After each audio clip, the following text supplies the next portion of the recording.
नमस्ते एवरीवन। आत्मा परमात्मा का वर्णन है।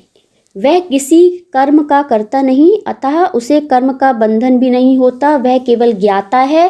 वह निर्गुण, निराकार, निर्वय, निर्विकार है, अर्थात अन्य वस्तुओं की सापेक्षता में उसमें विकार नहीं होते जो भौतिक वस्तुओं में होते हैं। परमात्मा में ज्ञान शक्ति और क्रिया शक्ति की कल्पना की गई है। ज्ञान शक्ति को पुरुष परमात्मा और क्रिया शक्ति को प्रकृति कहा गया है। ज्ञान शक्ति अकर्ता होकर केवल ज्ञाता है, जबकि प्रकृति माया संपूर्ण सृष्टि का सृजन, रक्षण, नाश आदि करती रहती है। माया का कोई प्रभाव पुरुष ब्रह्म पर नहीं पड़ता, जबकि माया पुरुष के अधीन है। वेदांत के अनुसार आत्मा को शाश्वत और शरीर को नश्वर मानकर शोक न करने का तर्क पहले दिया जा चुका है। देह की उत्पत्ति के साथ आत्मा उत्पन्न होकर शरीर की मृत्यु के साथ मर जाता है। यदि आत्मा देह का धर्म है, तब भी जन्मे वाले मृत्यु अनिवार्य होने से शोक का कारण नहीं रहता। यहाँ मूल तर्क यह है कि जो सत्य है उसे उसी रूप में स्वीकार कर लेना चाहिए। ऐसा करने से शोक के लिए कोई अवकाश नहीं रहता। मान सत्य के अनुसार मृत्यु निश्चित है, तो उसका शोक क्यों? भगवान का तर्क है कि जन्म से पूर्व शरीर अव्यक्त था और मृत्यु के बाद पुनः अव्यक्त हो जाएगा। बीच में कुछ समय व्यक्त रहता है, यह नियम है, अतः इसके लिए शोक करना व्यर्थ है। हे अर्जुन, सभी भूत प्राणी जन्म से पहले अव्यक्त, अदृश्य, मध्य, जन्म मृत्यु के बीच में व्यक्त दिखाई देने वाले और मृत्यु के बाद अव्यक्त हो जाते हैं। इस स्थिति में शोक का क्या कारण है? भगवान का तर्क है कि जन्म से पूर्व शरीर अव्यक्त था और मृत्यु के बाद पुनः अव्यक्त हो जाएगा। बीच में कुछ समय व्यक्त रहता है, यह नियम है, अतः इसके लिए शोक करना व्यर्थ है। परमात्मा को आश्चर्यवृत्त देखने से तात्पर्य है कि कोई विरला ही परमात्मा की ओर मुड़ता है, और जो उधर जाता भी है तो उसे समझाने वाले नहीं मिलते। अधिकांश गुरु बन जाने वाले अज्ञानी ही होते हैं। ऐसा सच्चा गुरु नहीं मिलता जो ब्रह्म साक्षात्कार की सही प्रक्रिया बतला सके। यदि गुरु मिल भी जाए तो साधक में सात्विक जिज्ञासा नहीं होती, अर्थात उसमें सतत अभ्यास और वैराग्य का अभाव रहता है, जिससे साधना अपूर्ण रह जाती है। इस प्रकार आश्चर्य का अंत यथार्थ दर्शन में नहीं हो पाता। गोस्वामी तुलसीदास ने ज्ञान दीपक को जलाए रखने में अनेक कठिनाइयों का वर्णन करके इसी बात को प्रकारांतर से समझाया है। ज्ञान मार्ग अत्यंत कठिन तथा केवल निर्विकार चित्त वाले संतों के लिए ही साध्य है, और ऐसे साधक बहुत ही विरल होते हैं। इस वर्ग में आने वाले शेष जन तो प्रयत्नशील होने पर भी आश्चर्यचकित की तरह प्रक्रिया में खोए रहते हैं और लक्ष्य पर नहीं पहुंच पाते। ज्ञान के माध्यम से परमात्म तक पहुंचने के लिए सामान्य साधक सामान्य साधनों का प्रयोग करना चाहता है, क्योंकि उसका अनुभव और ज्ञान माध्यम इंद्रिया, मन और बुद्धि ही रहे हैं। ये साधन आत्म तक नहीं पहुंचाते, इसलिए साधक साधना की उपयुक्तता की खोज की बजाय लक्ष्य आत्म तत्व को ही मिथ्या या असत मान बैठता है। वह घोषणा कर देता है कि आत्मा या परमात्मा है ही नहीं।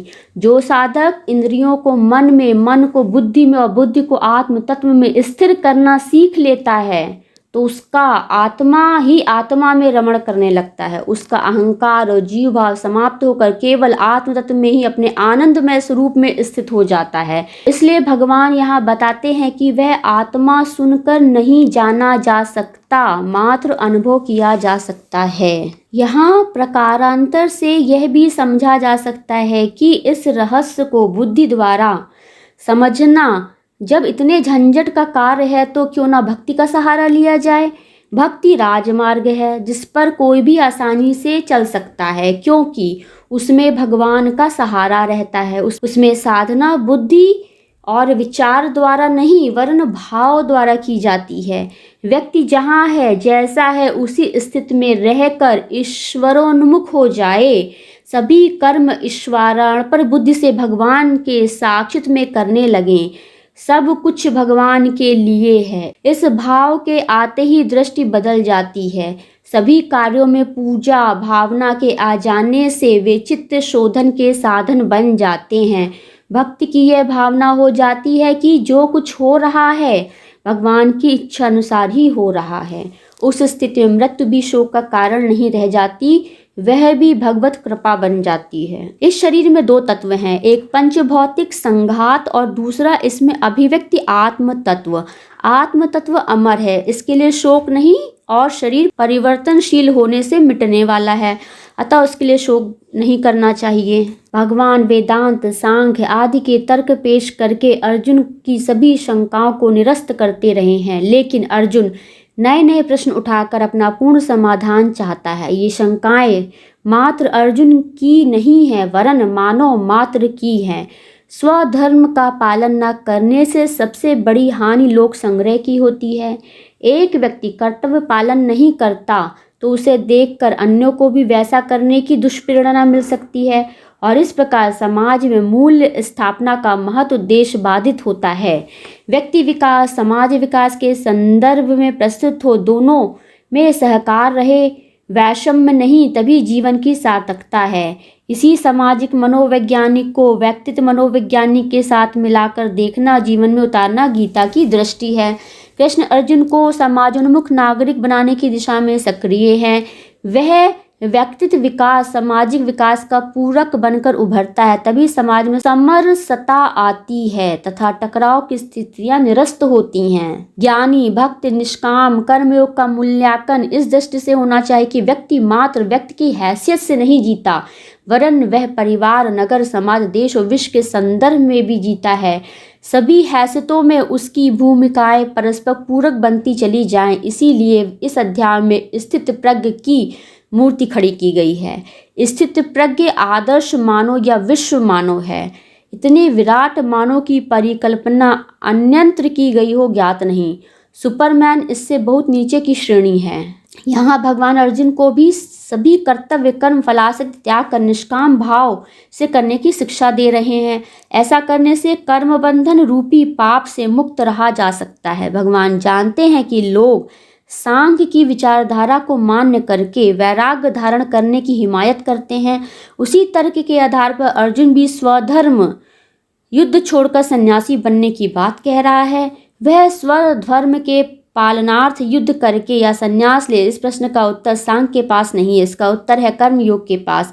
इसी बात को लक्ष्य करके आगे का श्लोक कहा गया है। यह श्लोक गीता के महत्वपूर्ण श्लोकों में गिना जाता है। यहाँ भगवान समता का स्वरूप स्पष्ट कर रहे हैं।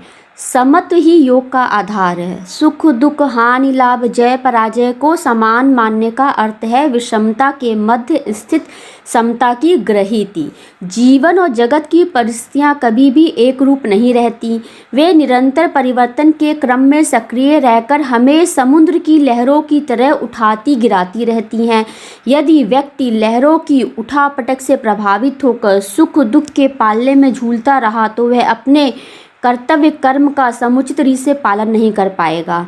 यदि उसने हर स्थिति में अपने मन बुद्धि को सम रखने की कला नहीं सीखी तो जीवन युद्ध हार जाएगा। मन बुद्धि की समता को ही कर्म की कुशलता का योग कहा गया है। हर परिस्थिति में मन बुद्धि को संयत, एकसा एवं सामने आने वाले परिवर्तनों से अप्रभावित बनाए रखना ही समता है। इसका अर्थ यह नहीं है कि मन बुद्धि इनके प्रति आग्रह बन जाएंगे, इनके आने जाने का ज्ञान तो हो, लेकिन मन बुद्धि प्रभावित न होकर तटस्थ बने रहेंगे और अपने कर्तव्य कर्म पर डटे रहेंगे, उससे विचलित नहीं होंगे। सांख्य बुद्धि शब्द का अर्थ यहाँ संन्यास मार्ग है, जिसका वर्णन पहले किया गया है। इस सिद्धांत के अनुसार आत्मा को अमर, अखंड, शाश्वत, अकर्ता आदि बताया गया है।